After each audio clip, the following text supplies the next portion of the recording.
Dear students, welcome back to the online sessions on embedded systems. In today's session, we'll try to cover up the concepts of ARM and SHARC processors in detail. In the previous session, we discussed about the basic architecture of ARM processor, ARM microcontroller. Now in today's session, we just go with the descriptive statements regarding the memory management, which is there in the ALU and processors of the ARM processor.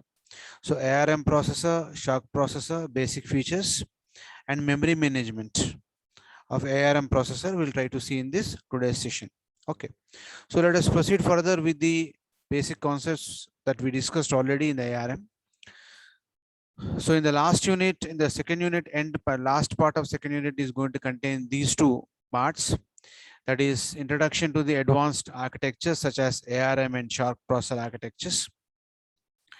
And we have to undergo with concepts like processor and memory organization of ARM and SHARC processors.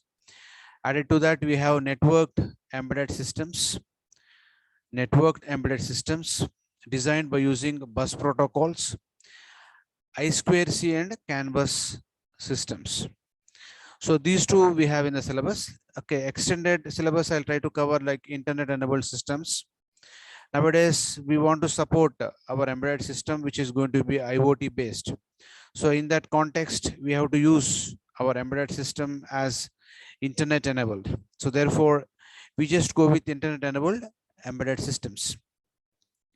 So now we just go with, before we go with the exact ARM and SHARC processes, the one of the foremost important architecture for embedded systems, or a suitable architecture for embedded systems, is usually going to be a Harvard architecture, right? So we have general pieces like that we are using in the laboratories in the houses called personal computers, which uses in general a one human architecture, whereas embedded systems have to undergo this particular Harvard architecture.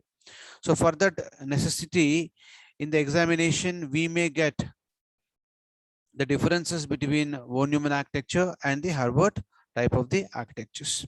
So in that context, we have to undergo these two basic concepts of von Neumann and Harvard architecture. Let us try to undergo with these two basic concepts.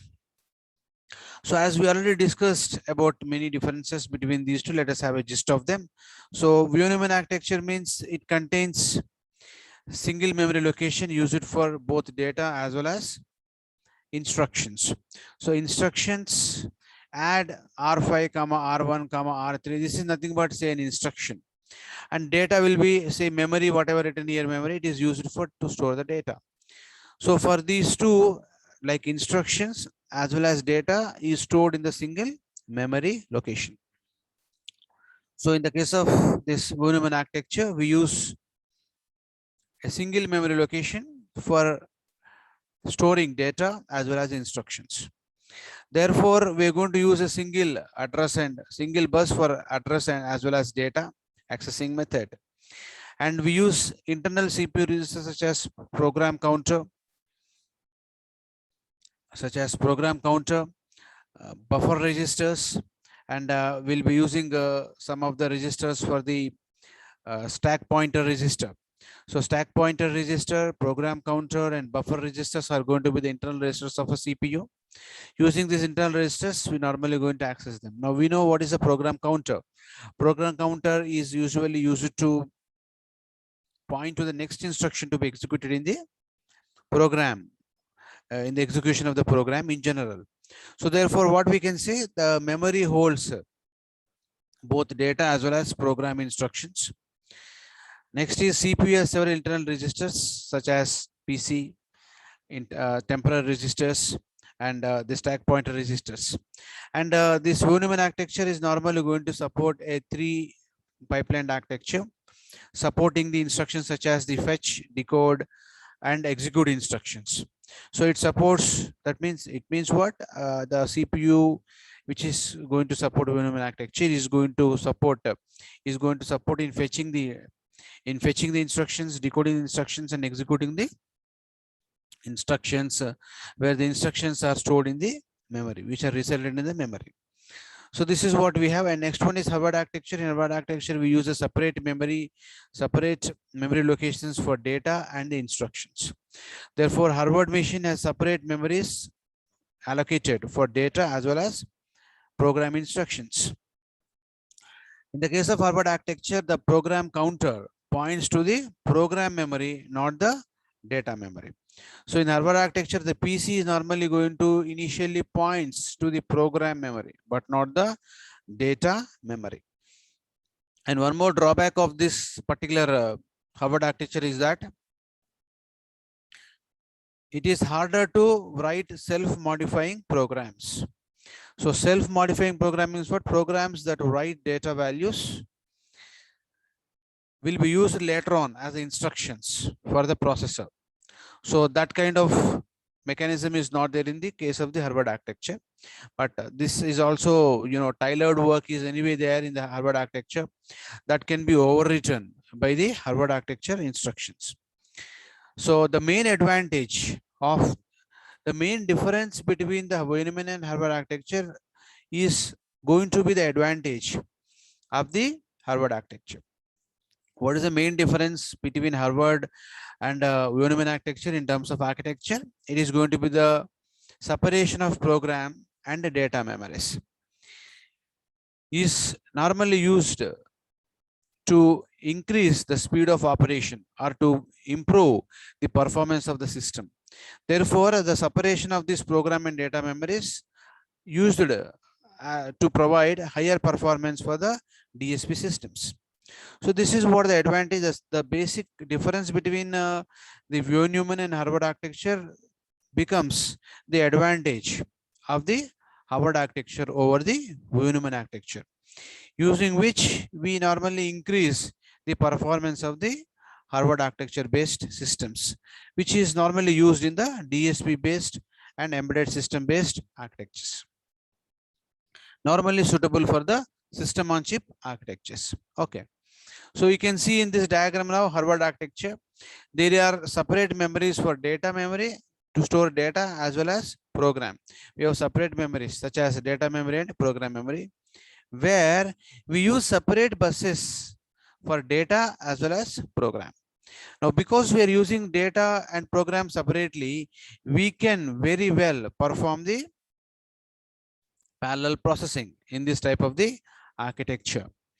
Then because of parallel processing, what happens? The speed can be really increased in comparison with von Neumann architectures. And here program counter is connected to the program counter initially.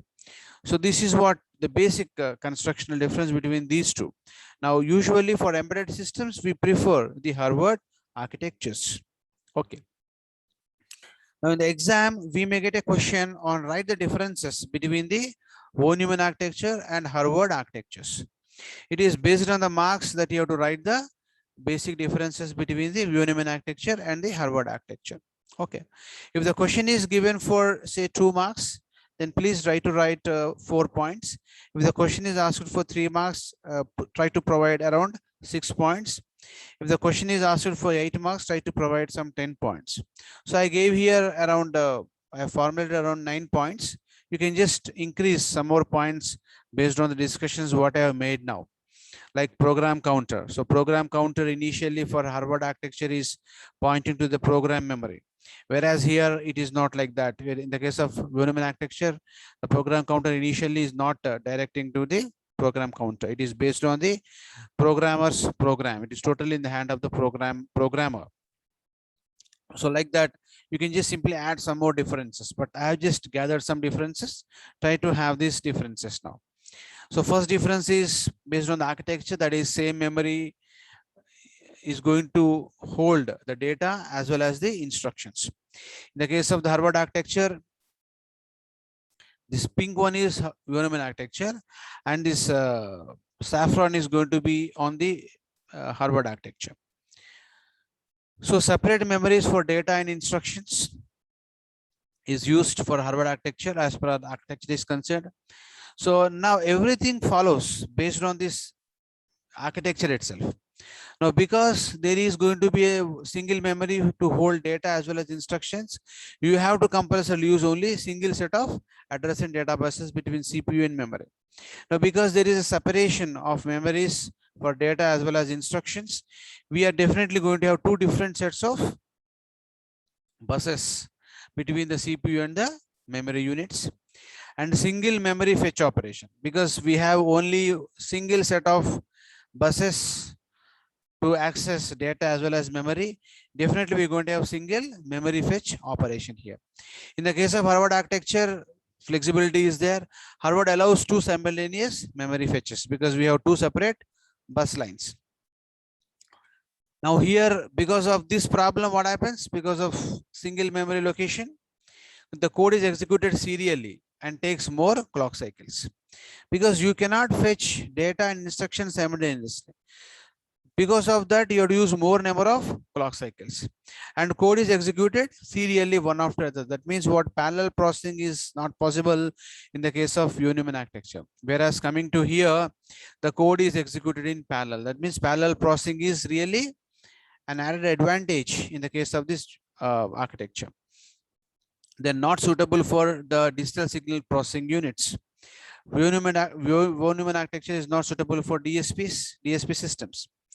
Coming to here, most DSPs use the Harvard architecture for streaming data applications. Streaming data needs greater bandwidth, greater memory bandwidths. Now, because of the architecture problem, the Von-Neumann architecture does not support barrel shifter. That means barrel shifter is not present in the Von-Neumann architecture. Whereas barrel shifter is normally used in the case of the Harvard architecture. Barrel shifter is going to shift huge amounts of data in a single clock pulse. Whereas in the case of the Von-Neumann architecture, it is going to shift byte by bit. Every clock cycle is going to shift only one byte of data or one word of data. Whereas coming to barrel shifter, it shifts the whole chunk of memory in a single clock cycle. That means the speed of transferring data is going to be huge or very fast in the case of the Harvard architecture. So therefore, I can say that the barrel shifter helps in shifting and rotating the operations of the data. Okay. So this Harvard architecture is normally going to support this. Then the programs can be optimized in lesser size. That's what the problem here. And here the program size tend to grow bigger in sizes. So it is based on the application. We normally going to have the size of the program. If at all we want to increase, we can just simply increase the size of the program. Used in the conventional processors found in the PCs and servers, as I discussed earlier, and embedded systems with limited control functions, with only control functions. Now coming to here, it is normally preferred in the DSP systems and other processors found in the latest embedded systems and mobile communication systems, audio systems, speech processing systems, and image processing systems. So these are the basic differences between these two. And apart from this, we should look into the other things such as the RISC and CISC processes. Okay, because ARM comes under the RISC processor. That's why we should undergo the differences between these two. So RISC stands for the reduced instruction set computer, whereas CISC is normally going to comes under the complex instruction set computer architecture. Now, hardware plays major role in the CISC process. So as I was talking to you earlier in the very beginning sessions, that the RISC is normally going to support the hardcode applications. Hardcode applications, what is the meaning of hardcode applications? The programming will be very less. In order to increase the speed of operation, programming has to be reduced. Therefore, hardware has to play major role in the case of the CISC process. That means the speed of CISC process is going to be more than the speed of the CISC process. So that's why CISC can be software managed.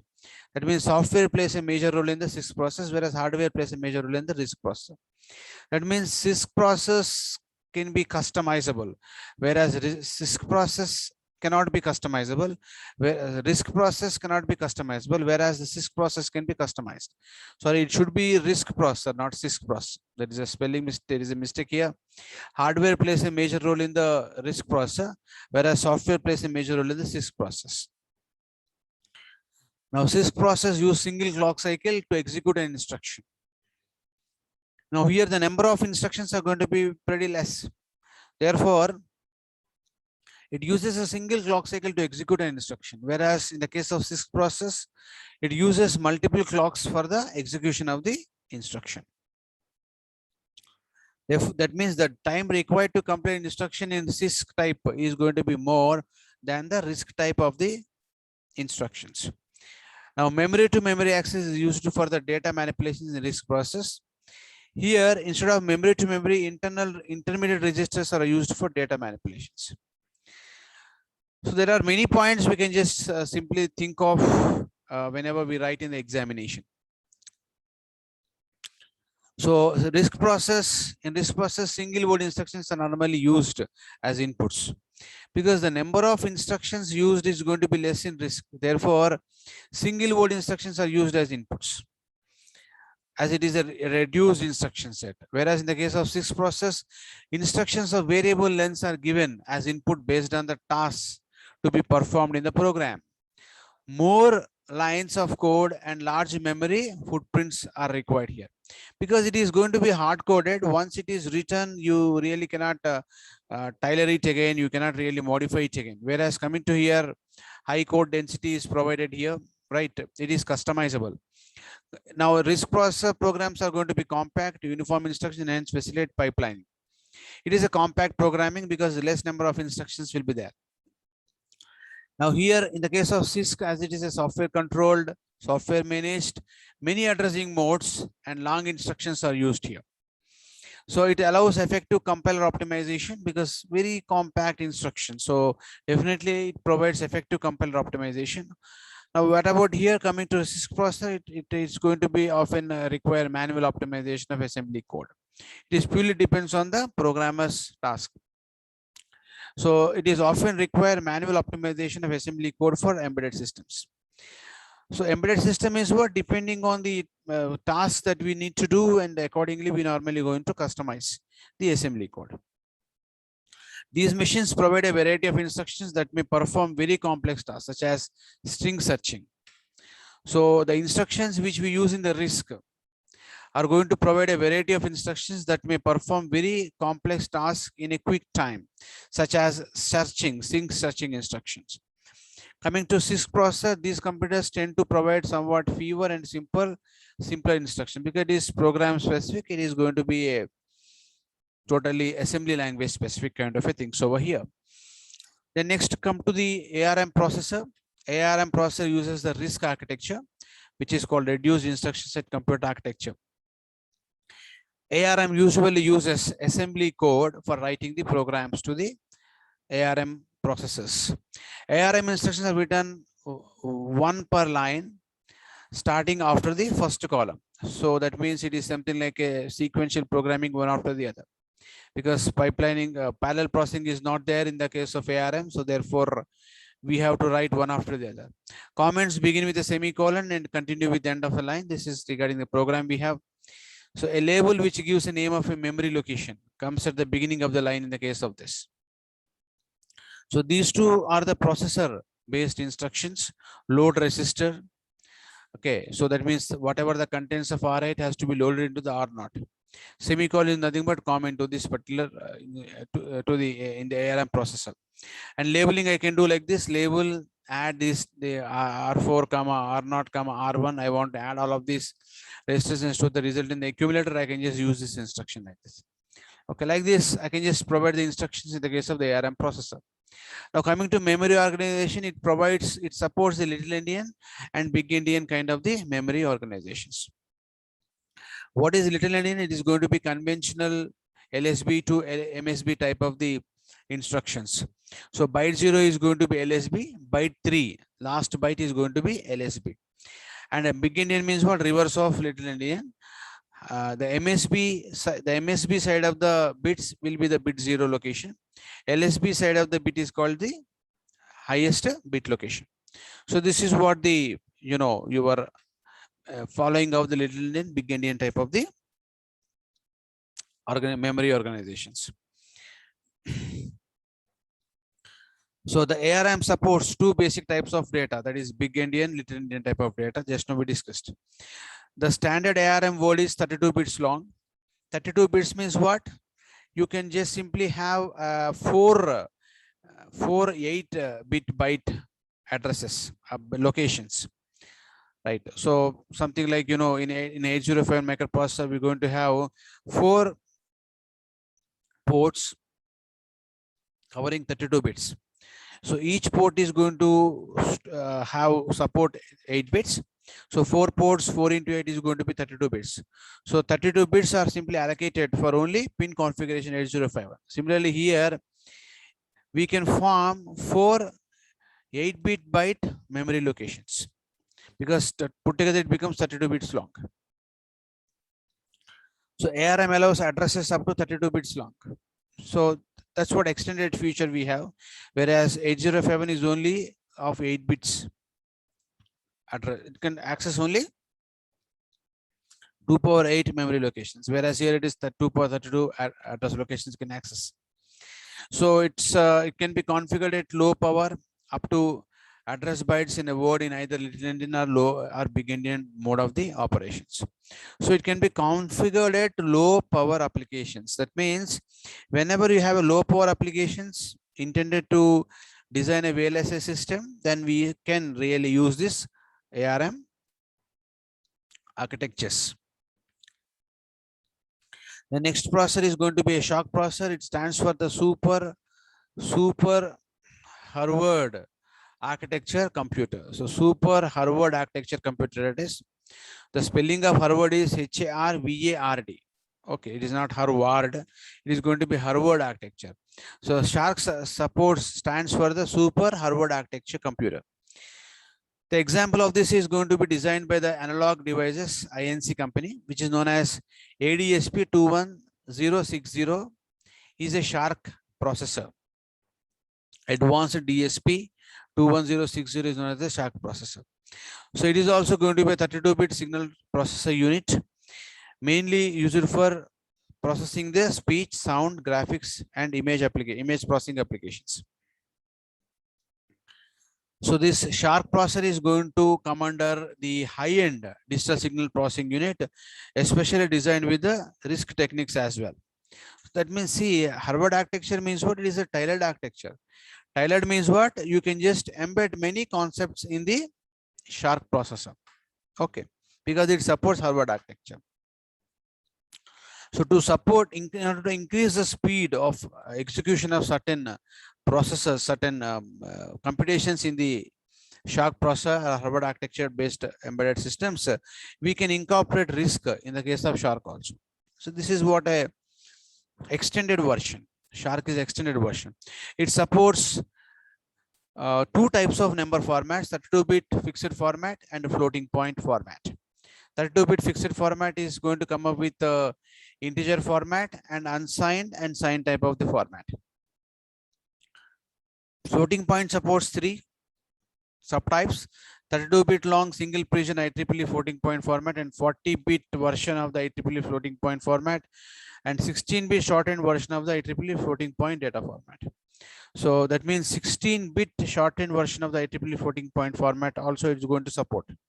That means we just simply reduce the size of, so we can reduce up to 16-bit also. Right. That means we can use by our choice here the floating point values.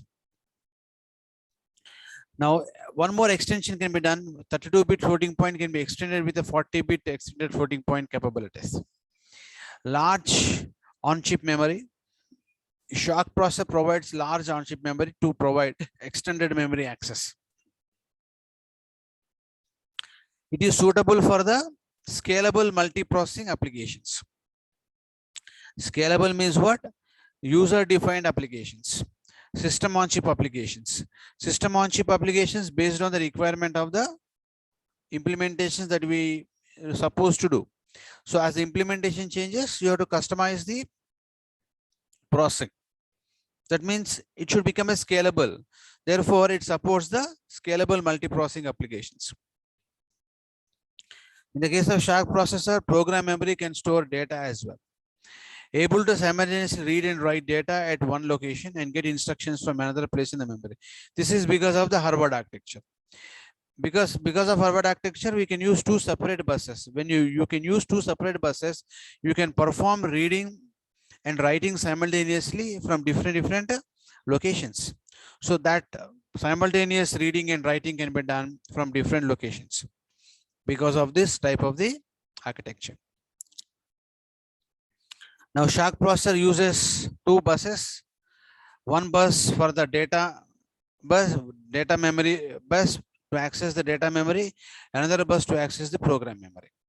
So either two separate memories or a single dual port memory can be used. That means you can just play with the architecture. That means either two separate memories can be used, that is data memory and program memory, or a single dual port memory can be used, right? The Shark incorporates features aimed at optimizing the looping instructions. That means many tasks has to be performed in the loops. So when you beforehand know the number of loop instructions that we are going to perform, you can just simply standardize them by optimizing the loop instructions. It means we perform loop instructions separately and keep the result ready beforehand only. Thereby, when we know that beforehand, these set of instructions are going to get executed repeatedly to get the result, just like multiplications, we can just really group them up and standardize them, optimize and standardize them in order to increase the speed of operations. That really extended in the case of the Sharp kind of a processor. It is an advanced processor. So because of that, because of all these features, definitely it becomes a high speed floating, it provides a high speed floating point capability and extended floating point capability as well. So therefore Shark supports floating point, extended floating point, non-floating point data also. Now, in the case of Shark processor, no additional clock cycles are used for floating point computations. Because of parallel processing, no extra clock cycles are used for floating point applications. The next one is data automatically truncated and zero padded when moved between the 32-bit memory and internal registers. That means the programmer need not add padding bits when there is no data required. When there is no data required in the given locations, you have to pad with zeros. So that can be done automatically by the Shark processor. And sometimes the data has to be truncated. So you want to display only 2 digits after a decimal point. Remaining data has to be truncated.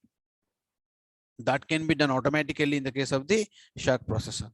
So these are the basic differences, features of the Shark and the ARM processors. Right. Thank you very much for today's session. Next session, we go with the network bus architectures like I2C and CAN bus type of the architectures. Thank you very much for the today's session.